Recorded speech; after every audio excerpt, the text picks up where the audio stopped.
everyone, welcome back to Metal Corner of the Internet, and today I'm in full purple, more than usual, because we're gonna be talking about Agatha All Along. Yay! Follow me, my friend, to glory and peace. Alright, so out of all of the Marvel TV shows that I've watched, I haven't watched all of them, but all of the ones that I have, WandaVision was my absolute favorite. No doubt about it, hands down. It was the most unique, the most interesting, the most... period. It did suffer from the same issue all of the other MCU shows and movies, to be honest, had, which was the big CGI battle in the sky thing. Feels completely disconnected and disjointed, but whatever. Otherwise, what a delight. Having said that, I wasn't actually looking forward to an Agatha TV show. First of all, with all of the name changes that this show had gone through during like pre-production and all of that, it felt like it wouldn't actually ever be released. Second of all, and probably more importantly, I was pretty much done with watching MCU stuff. It's just too much. Every new release requires an extensive amount of homework, and I don't like homework. I don't feel like I'm obligated to watch 20 other things in order to understand this one mediocre thing. The balance was not balancing for me. On top of that, having just general superhero fatigue, it was just so I wasn't really looking forward to it. But then the trailer came out and, it had my attention and my curiosity. You had my curiosity, but now you have my attention. So when it did finally come out, I checked it out and I was hooked from episode 1. I can say pretty confidently now, having watched the whole show, that not only did I absolutely love it, but I think I loved it even more than WandaVision. So right now it stands as number 1 for me. I did not expect that at all. But here we are. So let's talk about it. I'll let you know when I reach spoiler territory. If you don't want to know anything about the show, then just know that I think it's amazing. Go watch it. Go do it. It's so good. The plot, the characters, the acting, the visuals, the soundtrack, everything. Go, go, go, go, go, go. But if you want to talk about it, stick around. Let's go. So let's start. I loved the fact that you needed minimal homework for this show. As I mentioned, the homework aspect of MCU is exhausting. For this one, if you want to do some homework, watch WandaVision. But honestly, that's not even a mandatory thing, I don't think. All of the important aspects are mentioned in this show as well. So you really don't need much more than that. It's the most standalone thing I've watched in a while that is still related to the MCU. I really appreciated the transition though from WandaVision style themes of TV show tropes to an Agatha All Along theme of decades and witch tropes. So if you want to experience that fully, I do still recommend watching WandaVision because that one is so very clear. And in this one, it's a little more, I don't want to say muddled, but it has this tapering off and then moving in a different direction, which is really cool when you watch it all in one. Oh, I'm doing a lot of these today. Yeah. That. We move from TV shows to decades to witch tropes, and then we kind of wrap it back up in interest and themes back to WandaVision territory. And I think when you watch it as a whole, including the ending, it's really freaking cool. I feel that while the show in its entirety is great and it grabbed my attention from episode 1, it did pick up in quality in the halfway mark, specifically with the backstory episode of Teen followed with Lilia's episode. It really cemented the show's greatness. Those 2 episodes are so freaking good. You're just watching them the entire time. They're so good. So just be aware. It's not a slow start by any means. It grabs you from the go, but it goes and then it just picks up, It's great. Lots of hand movements today. I'm really excited, apparently. So now we're gonna go into spoiler talk. So be aware, anything beyond here, you probably should have watched the show in advance, okay? Let's go. Throughout the show, I was really worried about it falling into the same MCU trap that the other shows did. I just really didn't want it to have a CGI battle at the end. Moon Knight was the most egregious example of that. You know exactly what I'm talking about. Yes, I was very concerned something here would happen because we're still with witches and Agatha needs to gain her purple back, and so she will need to use it. And for a moment there, it looked like this is where they were heading and that was what they were starting. But then no, they kind of pulled it back and were like, no. This is not what we're doing this time. And the sigh of relief was heard around the world. Having Billy realize that he created the Witch's Road in a similar way that Wanda created her reality of Westview was amazing. First of all, it was such a cute little nod to the Wizard of Oz, having him look at the Wizard of Oz figurines and making the connections. It was very much, you were there, and you were there.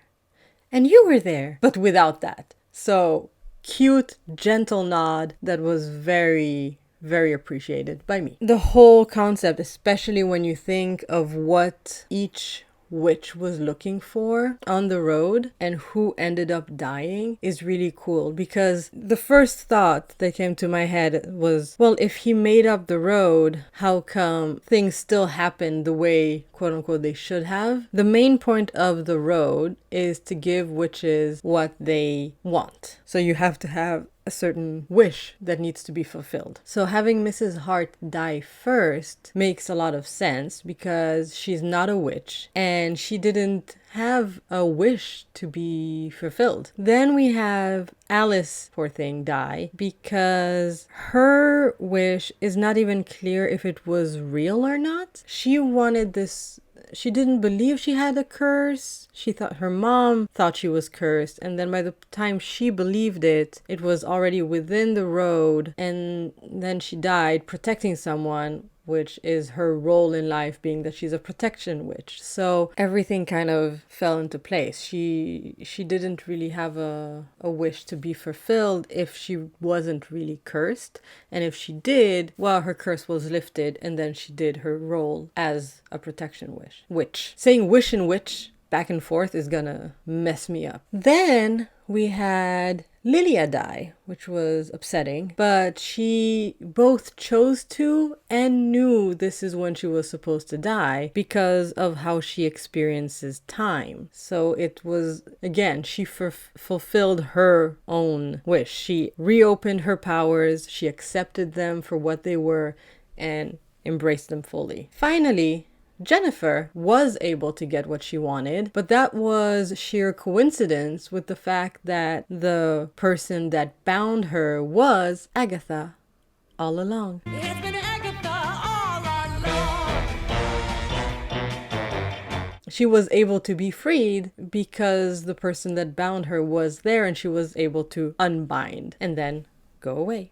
We wish her all the best. As for Billy, whose deep desire was to find Tommy, Agatha is the one that helps him and release Tommy from Billy's body, basically, is what I understand was happening, and then place him in another body. And Agatha gets her power back not from finishing the road, but from Billy giving it to her. Although I do have a question regarding the fact that once Billy left, the road still existed around Agatha, so that's interesting. If you have a theory regarding that, let me know, because I am very curious. But yes, the road being made up was both frustrating and pretty damn cool. I forgive the frustration because the concept overall is so strong. Having said that, as amazing as this show is, it is not perfect. Nothing in life is. There are a couple of things that I feel could have been handled better. So the first one is the Salem 7. At the end of the day, they were pretty pointless. And that's a damn shame because they looked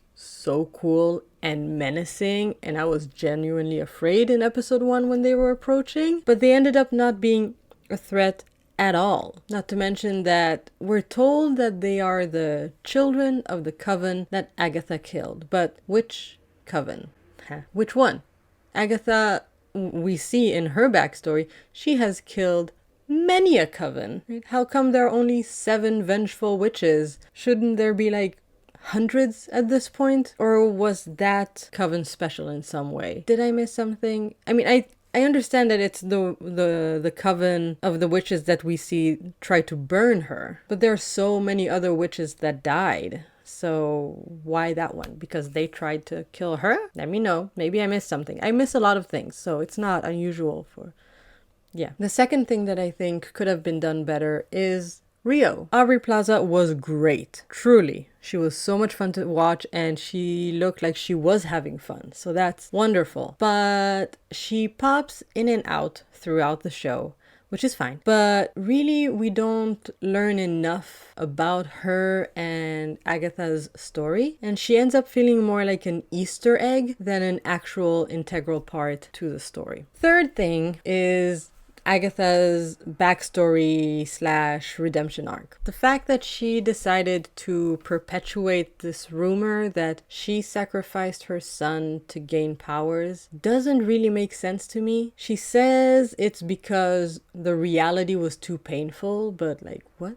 I explain this to me if you understood, because he died. That is tragic. It's a little boy that died. But why does turning it into her sacrificing him better than him dying in his sleep? And in a way, like, she knew he was going to die. He was supposed to die much earlier. Rio gave him time, as much time as she could, I'm assuming. So I don't understand that. Also, follow-up question. Who is the father of that child? Because by the time she gives birth to him, she's already broken up with Rio. And why does Rio want to kill Agatha so badly? What did we miss? Oh, also, why does Agatha kill all those witches to begin with? Does her power run out if she doesn't? There are so many questions related to this particular era. We'll call it. Finally, there is Billy's back and forth, hot and cold relationship with Agatha, which honestly gave me whiplash. It was just like so fast. Oh my god, you're the worst. Oh my god, you're the best. Oh my god, I hate you. Oh my god, I love you. It just pick a lane. Made me dizzy. But I can excuse that one because he's 16, so emotions are everywhere. Bonus question. Where is Billy's boyfriend? Is he okay? I hope he's okay. He was cute. I'm rooting for him. He seemed nice. But yes, now I am left wondering, will there be a season 2? Do I even want a season 2? If they do make a season 2, I'm hoping that they won't tie it to any upcoming MCU movies and let it just remain its own thing. To the side. I think that would be nice, you know, just let it be. Have a nice witch show that's far away, was related but no longer is. Have him find Tommy, sure, but they don't have to become Avengers, you know? They can just be witches. They can start their own witch academy. I don't know. Whatever they do, just don't bring it back in. Did you enjoy Agatha All Along? I hope so if you've been watching this whole video of me rambling. Who is your favorite witch? Who is your least favorite witch? I think my favorite witch, I think Lilia was the most interesting because her whole concept of experiencing time in a non-linear manner was really interesting, even though I hate time travel. So, I don't know. I liked her. Jennifer was annoying occasionally, but she's just doing her best. Alice, I wish we could have seen more of her, I guess, because she seemed cool, but Agatha is great, let's face it. If she wasn't killing witches, it'd be more fun. And Rio is not a witch, is she? I mean, well, no, they mentioned she's the green witch. So maybe Rio. Rio would be my favorite. Yes. My least favorite, there's no such thing. I love witches. What did you like the most about the show and what did you dislike about it? Let me know everything, all of your thoughts about this show, WandaVision, the MCU in general, in the comments below. And as always, thank you so very much for watching. Please like, subscribe, do all of the things. And I'll see you guys next time. Bye.